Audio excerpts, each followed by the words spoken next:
Isang beses lang tayo mabubuhay sa mundo. Kaya naman, dapat sulitin mo na ang bawat segundo nito.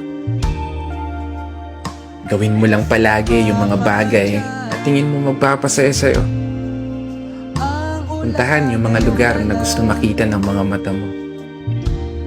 Kasi isang beses lang, oo, isang beses lang, tayo may pagkakataon dumaan sa kalsada ng buhay na hindi mo na mababalikan. Dahil habang tumatanda tayo, meron tayong isang bagay na malimit na kakaligtaan. Yun ay maglaan ng oras para sa sarili nating kaligayahan. Kasi karamihan sa atin, puro trabaho na lamang nasa isip. Sa pagtulog na lang dinadaan yung pahinga habang namamasyal sa panaginip.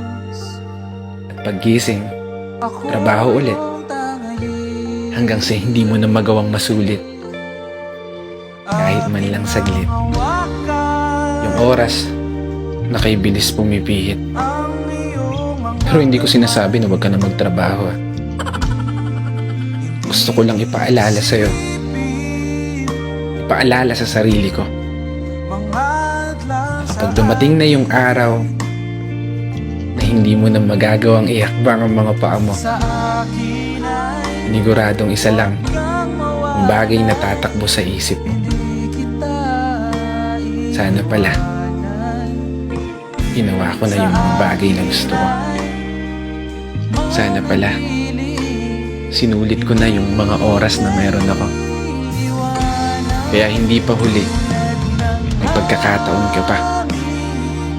Hanggat hindi nagpaparamdam si Lord, wala ka pang dapat ipag-alala.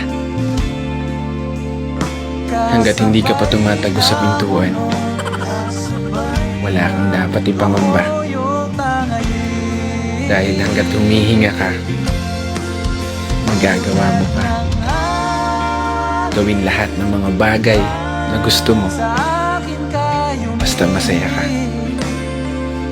Walang makakapigil sa'yo. Buhay mo yan.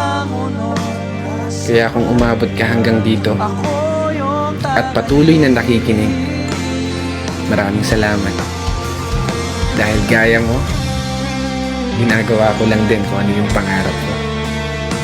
Minsan ako masaya. Sa paraan na to, magawa kong may bahagi sa iba. Kaya isang pagpupugay para sa lahat ng mga kapatid na motorista na patuloy sumasabay sa hamon ng buhay. This is your brother Matt for today's video.